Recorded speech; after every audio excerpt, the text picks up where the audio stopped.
Questions pe Gaur Gopal das stille. E varm smiles, softo tonel Ivan totelio astoritodai. Not of agvin, questions na varios. Butova woman, vis no friend. She was nalone becau se people verenderend around her. Questions, she valone, becau se none truly saf her. She was the one fostayet laughter of his but never got invited to the weekend plans. Questions. She remembered everyone's birthdays, but no one remembered hers. Questions. She smiled people in the elevator, but most of them smiled back at their phones. She was rude. She was arrogant, was antisocial. She was used, different. She saved the upper. She felt the upper. She loved real. Xions in a volso plastics. Real is intimidating, and onedai, someone asked her questions. Of who don't you have any friends she smiled, and said, but it's not I don't want friends, questions. It's just I don't want fake ones anymore. Is chciał w 10 weliwe in a world todaj, w here peoplet for lover. But can't on anones, questions, velive in a vople w here per being alone. But the deeper truth is, being alone is better than being with people for you fellonele. In their presence, not questions. Leve you, however, been in a room full of people, and yet felt like no one says you questions. That's not loneliness, that's called disconnection. O pauses, questions, lone you see, that woman with no friend, maybe she had once trusted to much and got broken. Questions. Maybe she was used to many times. Maybe she gave and no one gave back. So she stopped drink. Questions. But here is the powerful thing. She did turn bitter. She turned inward. She did hase people anymore. She hase peace. Questions. She realized that a crowded room doest guarantee a full heart. Musk, one of the biggest lies were told is, to if you're alone, questions, something's wrong with you. But me remind you, some of the strongest souls walk alone. Not becau se tere veac, but becau se te are selective, like agles. They don't flee in flocks. Let me give you three truths, post questions. The right people will never require to shrink to fit in. You don't have to have a friendship, you have to befriend yourself first. Questions. Being alone is a punishment, sometimes it's preparation. Let tell you what this woman did. She stopped texting first. Questions. She stopped begging for attention. She stopped lowering her standards used to be included. She started going on solo dates. Questions. She danced in her room to her favorite songs. She looked in the mirror and sighed, pojure e no questions, and until someone says that il enjoy me own company. And slowly, she began to bloom, and gues fat questions, the some people who overlooked her, no wanted to be near her licht. Questions, becau se vchen you respect yourself. You ti hoses hof to treat you. Dimek but ser ist friendship important. Of sources is questions. Even Lord Krishna had friends, Sudama, Arjuna, but do yok no had to se friends real. They were built on values, questions. They were based on truth, not trends. They weren't afraid of silence. They were built in it, questions. So if you are someone was feeling like a woman with no friend, I remember this. Gruby biały znacznik wyboru joj not be understood be many, becau se jo deps intimidates de shallow. Gruby biały znacznik wyboru jo my felicitated nof, but you're being prepared for people format your frequency. Gruby biały znacznik wyboru jo my be alone, but you are not forgotten. A closing softly with a gentle smile, don't lose your sense drink to be accepted. Questions. Some flowers bloom in the open fields, but some bloom in hidden valleys, rare unto uche divine. You me are questions. Are one of those. So don't fear being the woman with no friend. Becau se sometimes, That woman is defiant the world needs the most. Generense thank yous. Questions. We live in the noisiest world ever, surrounded by constant messages, postrels, and status updates. Questions. Tere salvai somone online. And yet, loneliness has become one of the most common silent battles people are fighting. Questions. Not because teire physically alone, but because emotionally, mentally, spiritually, they feel no connection.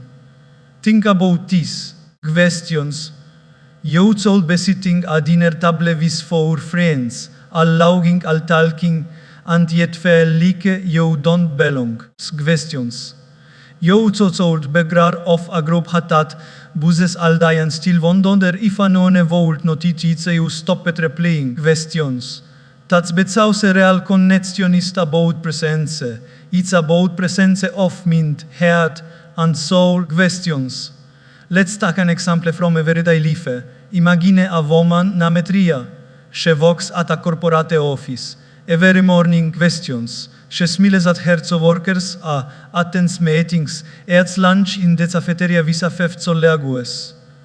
She gets tagged in birthday photos, questions, invited to weddings, and even added to WhatsApp groups. But at the end of the day, she comes home, sits on her bed, questions, and wonders anyone truly knows who I am, because you see everyone knows her designation, her polite smile, questions, her LinkedIn profile, but no one knows her dreams. No one knows that she writes poetry and never shares it, questions. No one knows that she's still healing from a heartbreak she never spoke about. No one knows that when she says o infine, questions. It's just a certain trying to explain, questions. This is fat immense favor loneliness is not the absence of people, it's the absence of connection. The world is full of faces, but very few the soul. And you knows hats vorse. In today's vorse, questions, were conditioned to look perfect, were taught to stay strong or keep smiling, or don't be too emotional. As of had dovedodo, we wear emotional makeup, we filter our feelings just like we fear photos. And slowly, questions, we forget it feels like to be seen, truly seen. True connection begins hand for people to dare to real vis questions. When the conversation shifts from how was your weekend to how are you really doing, if when someone remembers the things you did repeat, questions. When you can in silence and still feel understood, that's connection. Let me ask you a question. Questions. How are the people you feel safe with? Not the honest you used to have fun with, but the honest you can fall apart in front of. Questions. How want you your mess? The honest for listen not to respond, but to understand. Those are your true connections. Questions. And if you don't have an like that right now, you are not broken. You are not unlovable. Sometimes, questions. It just means you haven't met your tribe yet. And sometimes it means you have to first resonate with yourself. Questions. Because let's be honest, how many of us have disconnected from our own hearts?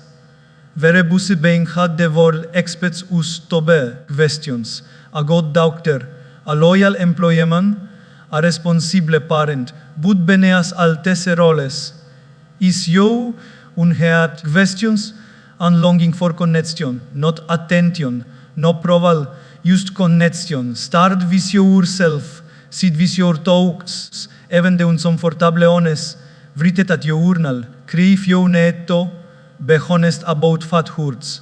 Stop telling yourself questions, for it's no big deal. If it matters to you, it matters. You deserve to feel connected, not just to people, but to pose questions, to passion and to piazze. And when you begin to connect with yourself, something magical happens. You stop craving shell of company, questions. You begin to notice the kind get souls. The honest for don't show their presence but show it with consistency, questions. You begin to find friendship that are not based on trends but truth. Let me leave you with one more example. Questions. You will probably seen a sort of gatherings. A big party foltle music of beokler muslagter noise. Antanose. A gviet café. Questions. Fheret for friends shit for house shipping tea shine their hearts. Fijo gives connection. Not the numbers. Not the noise. Questions. But the depths. In a world celebrates crowded rooms, dare to say sacred spaces. Questions. Don't measure your voice behalf many contacts you have in your phone. Questions. Measure it behalf manipulate your colfen your heart breaks at dwam. Questions. And even if transfer is pojust one, or po none yekej, becasause connection is not fast food. It's not instant. Questions. It's love to occur deprooted and soul nourishing. So the next time you feel lonely, ask yourself, am I really alone? Or just unseen, am I missing people? Or am I missing connections? And remind yourself, the journey from loneliness to connection does begin with others. It begins with your questions. And that is the most powerful beginning there is. Questions. In life we often mistake proximity for connection. Just because someone is around us dost me antere vis us. Questions. Just because someone hetsks in once in a file dost me anteget us. Questions. And just because we call someone a offienti dost me teve truly arnet dat title. Let's think about these questions. You might have a solleague for sits right next to you every day, looks at your yokes, shares to febreaks, questions. And maybe even on Instagram stories. But vgeneu you ASRets arum kring silently in the restroom. They don't even notice. Questions. Für because friendship is not about frequency. It's about depth. Questions. True friends are not defined behalf often you see them, they are defined behalf deeply they see you. Let me tell you a story. Questions. There was a woman named Anania. She was always surrounded by people. Office solleagues focale to hear the life of the team. Questions. Iagim group turned out every Saturday. Even a college fatsa brogru that kept buzzing all day. But despite this craft. Questions. There was a day when she sat on her balcony after a long, hard day and took questions. Povho among them realnie knows me she wasn't being dramatic. She wasn't ungrateful. She was just realizing the difference between being known and being understood. Questions. When Ania finally opened up to one of her so-called close friends about her anxiety, the response was, become on questions. You're used overthinking again. Hilja, it hurt her more than the anxiety itself. Questions. Because when you open your heart to someone and they reiterate it's casual, it's not just disappointing, it's damaging. Questions. That's when she understood this powerful truth. Fare not those friends who are always around, but those who truly understand. You see, presents nothing without empathy. A friend who understands your silence is far more valuable than 100 who only respond to your smile. Questions. Let's bring it closer to your life. Have you ever had someone ask you, pare you okay and before you soul transfer? Questions. They distract their allied distracts not understanding. That's politeness. No compare that to someone who says nothing, but simply puts a hand on your shoulder. Questions. Or sits with you gently when you're falling apart. Someone who does need explanations to know something's wrong. Questions. That is understanding. Real friends don't just share your good times. They notice the shift in your voices. Questions. The hunger in your text tone, the extra pause in your sentences. They don't need a dramatic breakdown to hit skin. Questions. Take note when you're being fine isn't fine. These friends might not always be available physically. Questions. They might be in another city or another country. You might not talk very, but when you die, it feels like a home. It feels safe, it feels like you don't have to pretend. And that's what makes it real, questions. One of the biggest emotional mistakes people make is assuming that long friendship equals deep friendship. It does. Questions. You can know someone 14 years and still feel alone with them. Questions. And you can meet someone 6 months ago and feel little understood. Friendship is not a matter of time. It's a matter of truth. Questions. True friends are not those who agree with you, I say. They're the honest who tell you what you need to hear. Questions. Not just what you want to hear, but they say it with love. They call you out gently. They lift you up honestly. Questions. And they nourish your pain as gossip.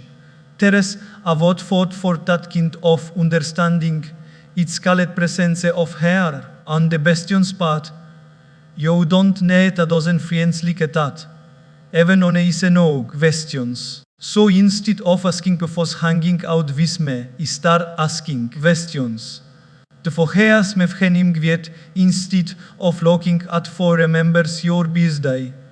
Look at for remembers your soul. Questions. Let me offer a simple example. We all had moments when we sent a long message to someone pouring or held out questions. Antal we got badge was abahaneme mor pajoul beokaj.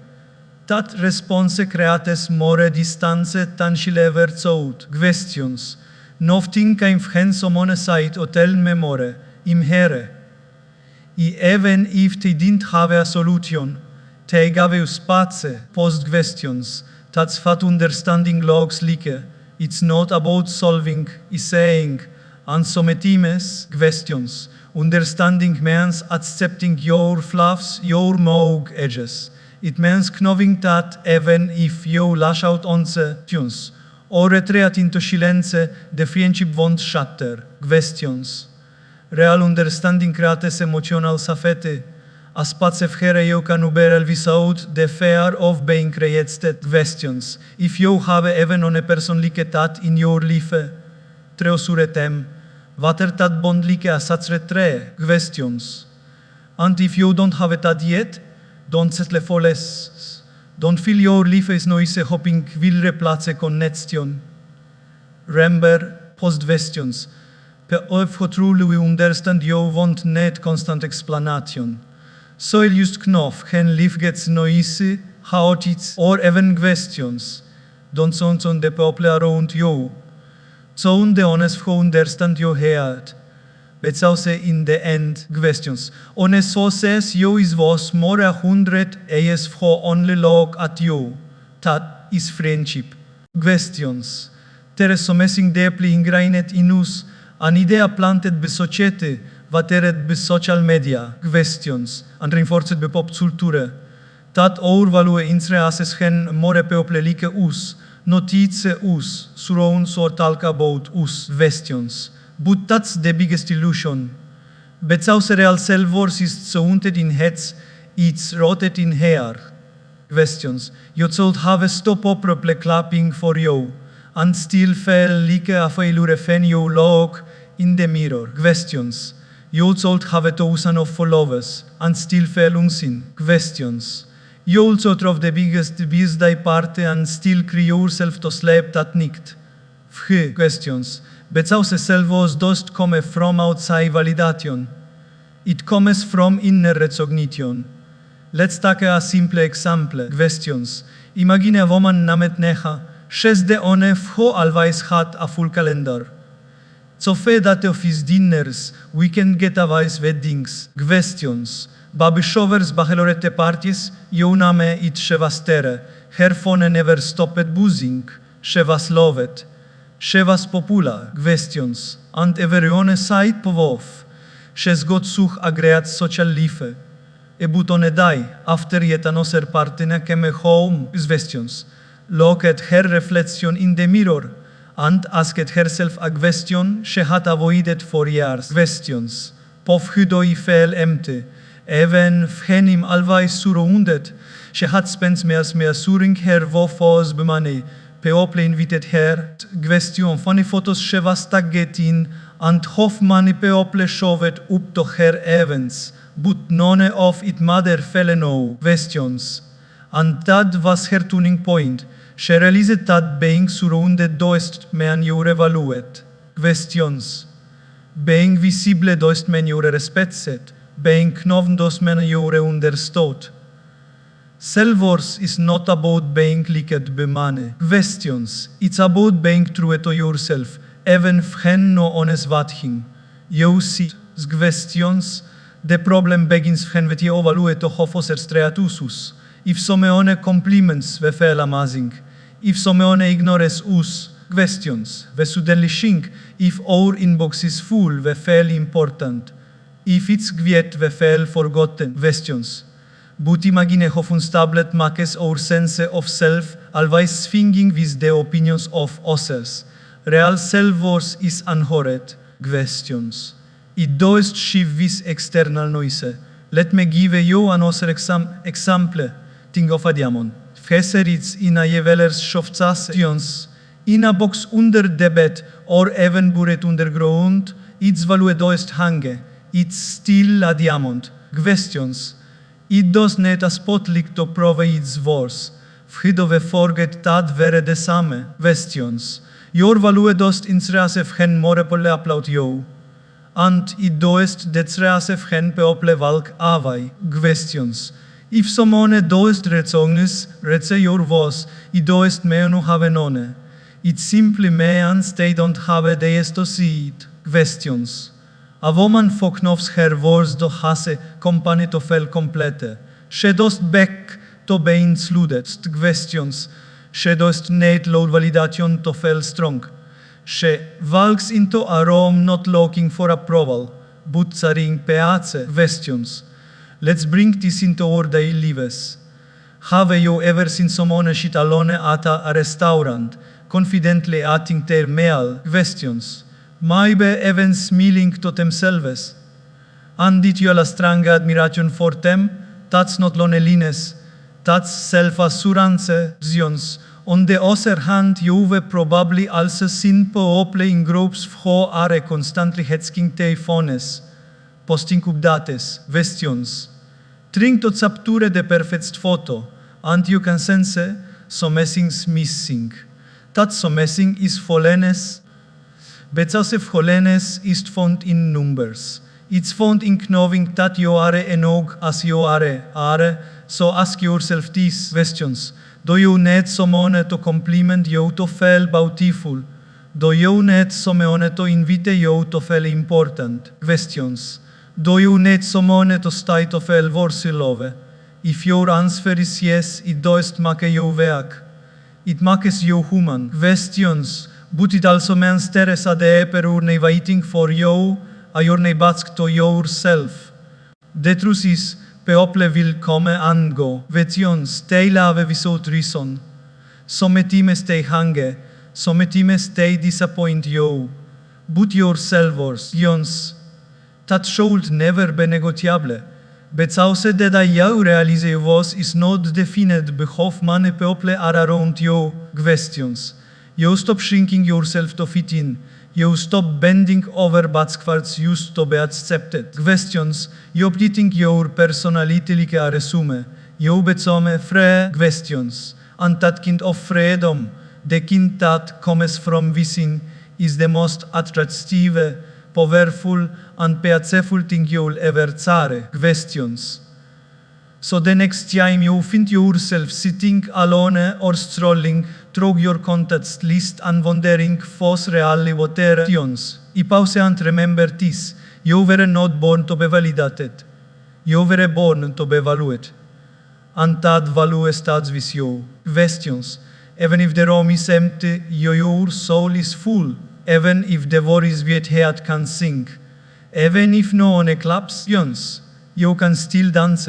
But also you was does depend on what's around you. It depends on how you are when no one is. Questions.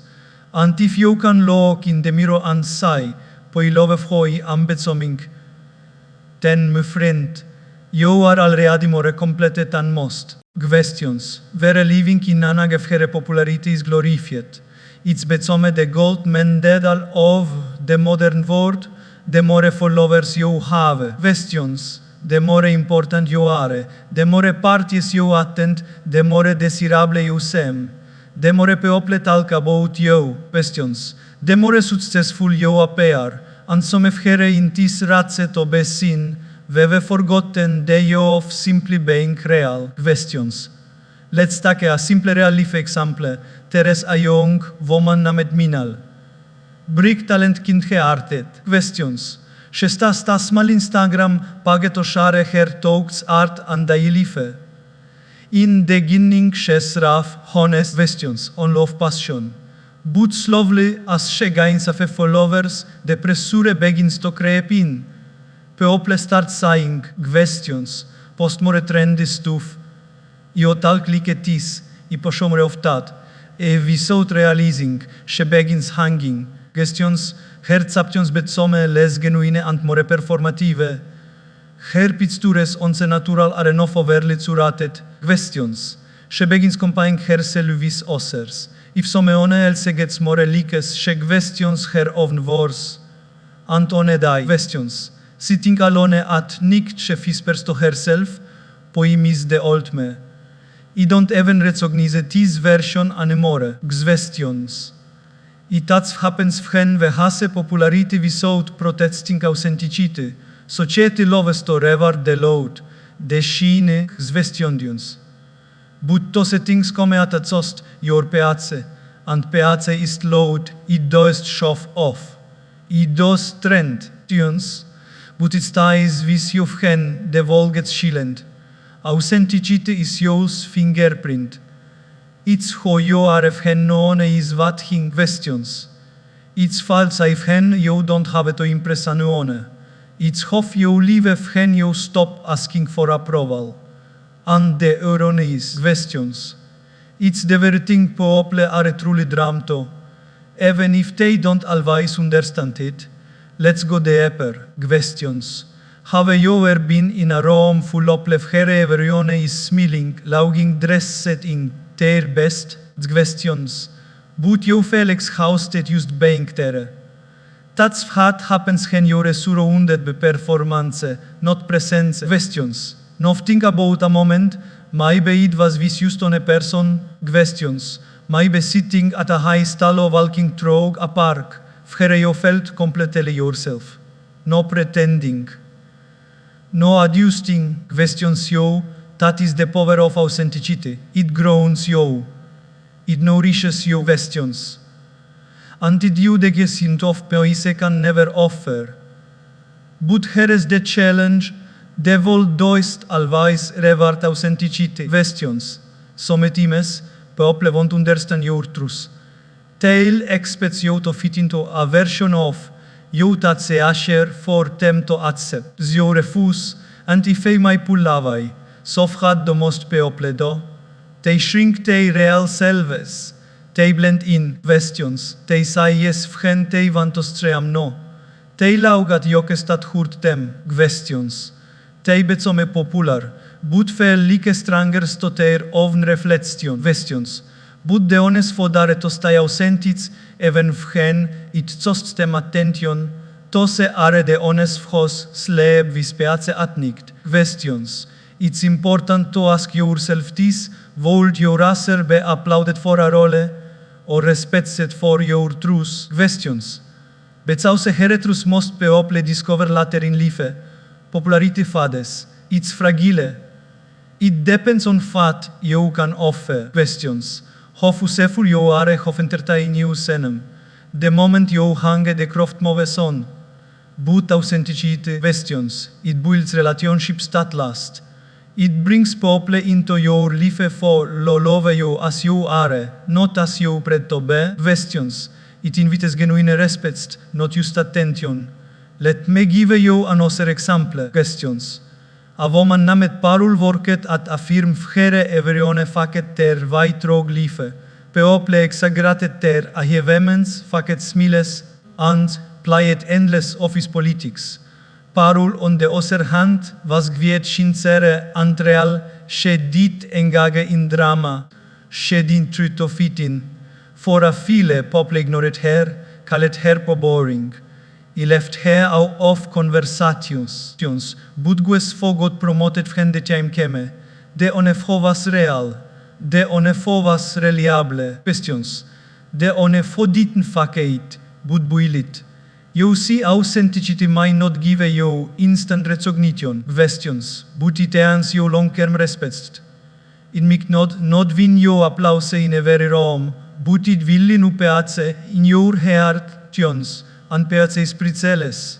Bezause at the end of the day, when the lights go out, and the world stops watching, you are left with you, questions.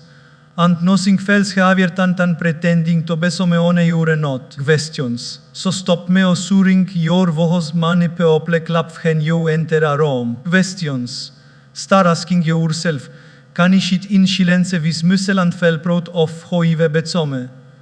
It's okay to be different, questions, so to be gviet. It's okay to deep in a shallow world. Your real tribe, your true people, they will find you, questions, but only if you let them make their you. Not the filtered, edited, rehearsed version, but the authentic one. Don't trade your peace for popularity. Bezausef hen all the noise dies down, and the spotlight fades, questions. What will truly matter is not how many people knef your name, but how deeply you knef your soul. Questions. Where living in anagefhere popularity is glorified. It's bezome the gold medal of the modern world, the more followers you have. Questions. The more important you are, the more parties you attend, the more desirable you seem. The more people talk about you. Questions. The more successful you appear, and some of here in this ratse to be seen, we've forgotten the you of simply being real. Questions. Let's take a simple real life example. Teres a young woman named Minal. Brick talent kind hearted. Questions. She stas mal Instagram page to share her talks, art and daily life. In the beginning she's rough, honest, questions on love passion. But slowly as she gains a few followers, the pressure begins to creep in. People start saying, questions, post more trendy stuff. Io tal click at this, I poszomre of that. Without realizing, she begins hanging. Questions, her captions betzome less genuine and more performative. Her pictures once natural are enough overly curated. Questions, she begins comparing herself with others. If someone else gets more likes, she questions her own words. And on a day, questions, sitting alone at night, she whispers to herself, poi miss the old me. I don't even recognize this version anymore. Questions. I that happens when we has popularity without protesting authenticity. Society loves to revere the load, the shine questions. But those things come at a cost, your peace, and peace is load, it does show off. It does trend, tunes, but it stays with you when the wall gets shillened. Authenticity is your fingerprint. It's who you are if no one is watching questions. It's false if you don't have to impress anyone. It's how you live if you stop asking for approval. And the irony is questions. It's the very thing people are truly drawn to. Even if they don't always understand it. Let's go deeper. Questions. Have you ever been in a room full of where everyone is smiling, looking dressed in their best? Questions. But you feel exhausted just being there. That's what happens when you're surrounded by performance, not presence. Questions. Nothing about a moment. Maybe it was with just on a person. Questions. Maybe sitting at a high stall walking through a park, where you felt completely yourself. No pretending. No adjusting. Questions you. That is the power of authenticity. It grounds you. It nourishes you. Questions. And it you the hint of peace can never offer. But here is the challenge. Devol doist alvais revart authenticite questions. Sometimes, people won't understand your truth. Tail expects you to fit into a version of you that se asher for them to accept. You refuse, and if they may pull away, so had the most people do. They shrink their real selves. They blend in questions. They say yes when they want to stream no. They laugat jokes that hurt them questions. They become popular, but fail like strangers to their own reflection questions. But the honest fodare to stay authentic, even when it costs them attention, to se are the honest vhos slave vispeace atnict questions. It's important to ask yourself this: would your answer be applauded for a role, or respected for your truth? Questions. Becauce heretrus most people discover later in life, popularity fades. It's fragile. It depends on what you can offer. Questions. How useful you are, how entertain you senem. The moment you hang the croft moves on. But authenticity questions. It builds relationships that last. It brings people into your life for love you as you are, not as you pretend to be. Questions. It invites genuine respect, not just attention. Let me give you another example. Questions. A woman named Parul worked at a firm where everyone faked their white rog life. People exaggerated their achievements, faked smiles, and played endless office politics. Parul, on the other hand, was kwiet sincere and real. She did engage in drama. She didn't try to fit in. For a file, people ignored her, called her boring. He left her out of conversations, but was forgot promoted when the time came. The onefo was real. The onefo was reliable. Questions. The onefo didn't fake it, but build it. You see, authenticity might not give you instant recognition. Questions, but it earns you long-term respect. It might not win you applause in a very room, but it will in upeace in your heart tunes. And peace spirituelles. Becauce at the end of the day, when the lights go out and the world stops waiting, you are left with you. Questions. And nothing else heavier than pretending to be someone you're not. Questions. So stop me assuring your voice many people clap when you enter a room. Questions. Start asking yourself, can I sit in silence with muscle and feel proud of how I've become? It's okay to be different. Questions, so to be kwiet. It's okay to live in a shallow world. Your real tribe, your true people, they will find you. Questions, but only if you let them make their you. Not the filtered, edited, rehearsed version, but the authentic one. Don't trade your peace for popularity. Becauce when all the noise dies down and the spotlight fades. Questions.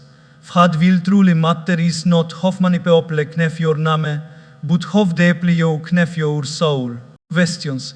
In a world constantly talks, posts, tweets, texts, and silence is often misunderstood. POP. They run from it. Questions. They fill it with background noise, with endless strolling, with mindless conversations. But silence is not empty. Silence is full. Questions. It's full of unspoken revelations and truths.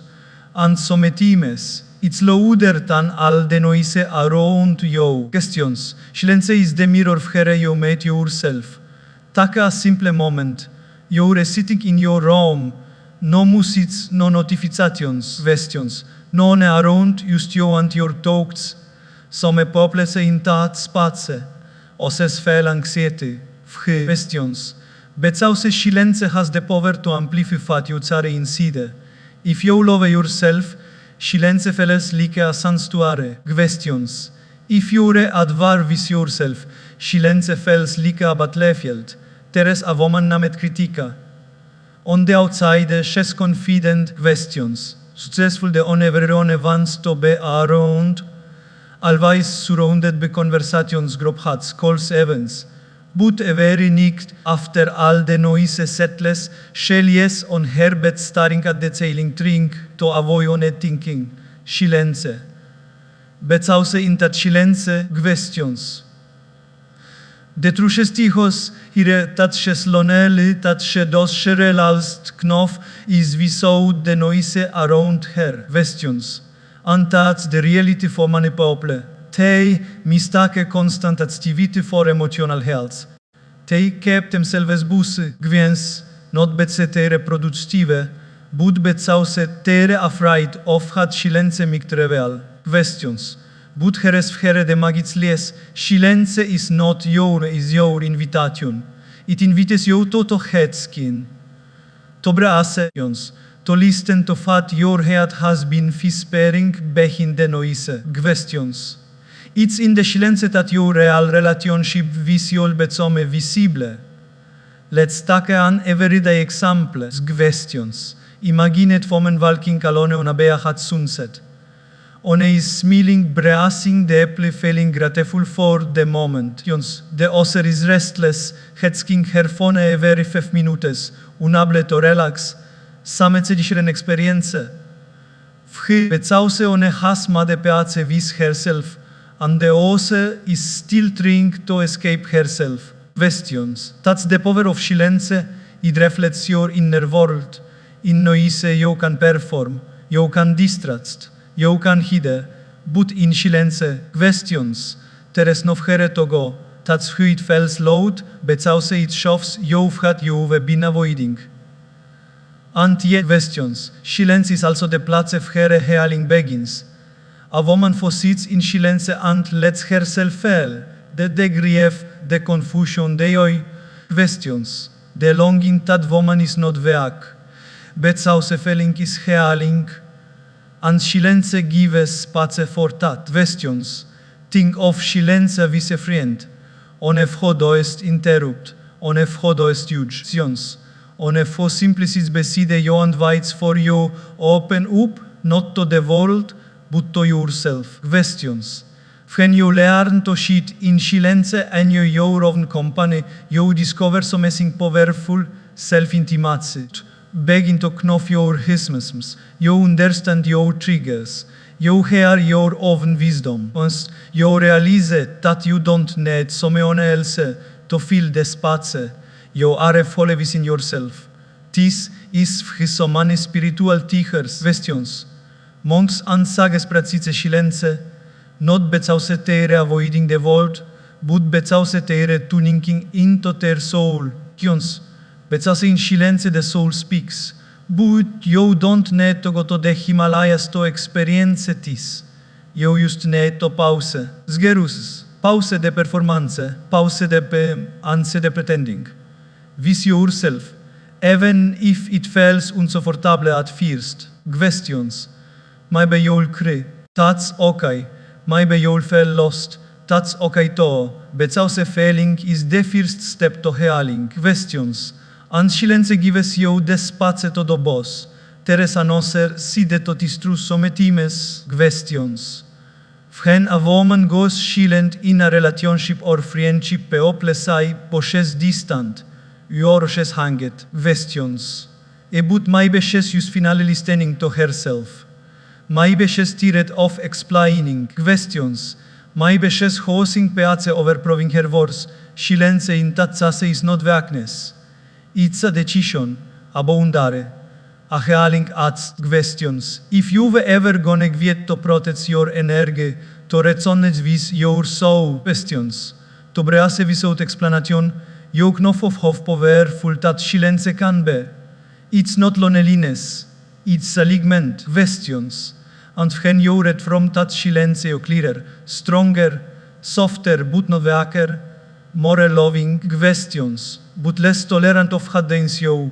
So if you are someone who spends a lot of time alone, who sits in silence, questions, who walks alone in parks, who eats solo meals without music or company, don't ever feel small. Questions. You rank most people are afraid to do, face themselves.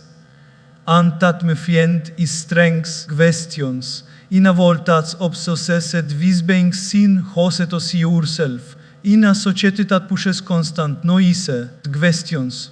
Dare to find your rhythm in stillness. Bețau se fhen eu build apea țeful relațion și biziur se fin silențe. Questions. No chaos outside can still your salam. Silence ist emptiness. And in that presence. Questions. Your trust self waiting patiently for you to listen. So don't run from it. Don't fear it. Should we sit. And let it take you of hat noise never thought.